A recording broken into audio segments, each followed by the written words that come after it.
پرون زه شمشاد تلویزیون کې استاد مزمل زمان سره وم او استاد نجیب الله جامع هم را سره و. خبرونه تقریبا یو څو دقیقې وځنډېدله نو استاد مزمل زمان راته یو نصیحت وکړلو. نصیحت ستاسو سره شریکوم. استاد مزمل زمان ویلې چې د هر وخت کې په یو حال کې پاتې کېدل دا هم د عمر د کمیدلو او د ډیپریشن د زیاتېدلو سبب کیږي. ما ورته ویل پوه نه شولم استاد. هغه ویل کله کله چکر ته هم ځئ، کله کله داسې دوستانو سره هم کښېنئ چې هلته تاسې له هر نوع سیاست څخه لرې وئ، او کله کله داسې ځای ته هم ځئ چې ذهنیت مو یو نوي ماحول، یو نوی ځای یا داسې ځای ته لاړ شئ چې هلته سبزه یا سکون وي. نن هم پر همدغه درشل کې زما د پوهنتون همصنفیان، د ماسټرۍ دورې همصنفیان امتحان را نږدې و. موږ ویل راځئ یو چکر لاړ شو، د پغمان ښکلاګانې هم وګورو، لږ دغه هغه کوم ذهنیت چې زموږ او ستاسې دی هغه به هم لږ سره اپډیټ شي او لږ به د دوستانو سره هم کښېنو او د پغمان ښکلاګانې به هم وګورو. نو په تلو کې مې خدای شته دا پر تاسو باندې هم پرزو شوله، بالخصوص د خپلو مسافرو افغانان چې دمګړي مونږ ویني. مونږ راځي کېدای شي ډېر وخت زموږ ډېر لیدونکي اورېدونکي د افغانستان د ښکلاګانو څخه محروم وي د مختلفو سببونو دلیلونو تر عنوان لاندې. نن په دغه درشل کې هغوی به هم موږ سره ملتیا کوي او تر اخره پورې به راسره ملتیا کوي. نو موږ ته ناست زموږ صنفي زما ملګری عبدالعظیم دی او شاته ناست عبدالحسیب دی او دې خوا ناست را سره عبدالبصیر دی او زموږ نور ملګري هم پر لار باندې دي او ځینې راڅخه مخکې دي. هغوی لږ موټروانۍ کې بیا تکړه دي، بیا سړکونه سهار وخت د خلاص لیدلي دي، کش یې ورکړی دی. موږ هم کش ورکوو د ځینې انډیوالانو خبره د پغمان پر لور.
امینی لکه چې کېده خو چا خو سره راځم امینی صاحب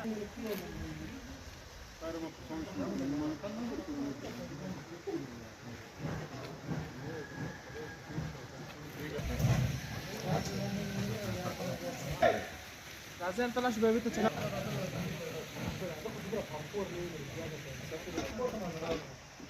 زي سب دا ټول چا خالي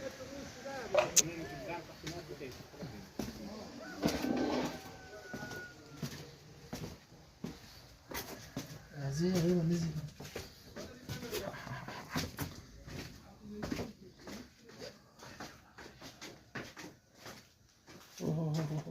ما شاء الله.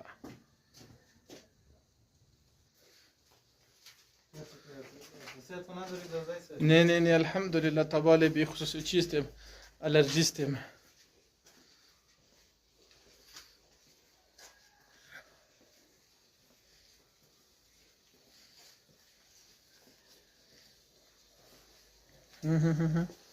ما شاء الله.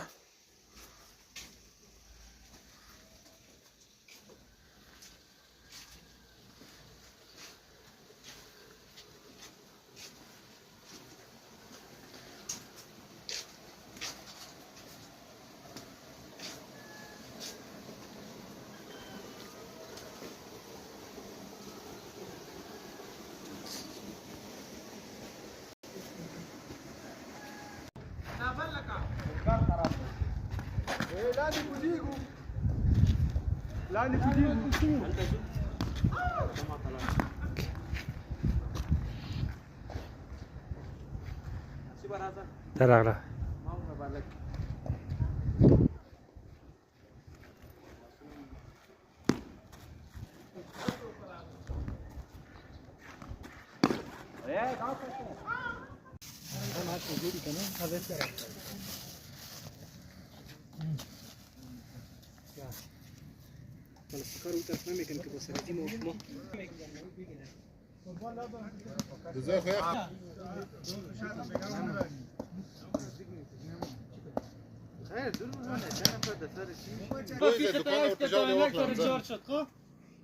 زازای خو بیخی دیگه خیره دیگه چیز نباید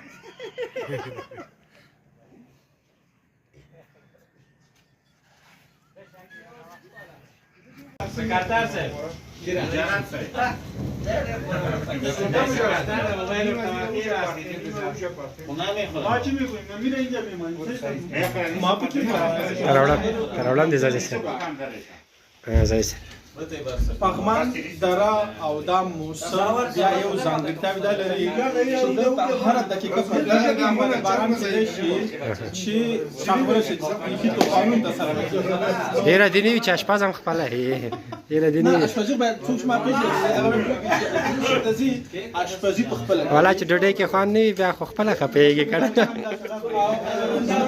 د پاسونو مسلمان ناس جمع دا بخاري وګوره جمع ده بخاري میاشت هم سور ده عوام خسړه و دي ورسره ډېر خسته سره ده او دغه هم ډېر کمال جمال څخه نه ده دغه او به کې ما په چوکا شغل ده او به ورکیږي ټول دي کې ټول کني ما راځي شوی ګوري او به کې ورکه شو وړي کې راځي نه صحیح ده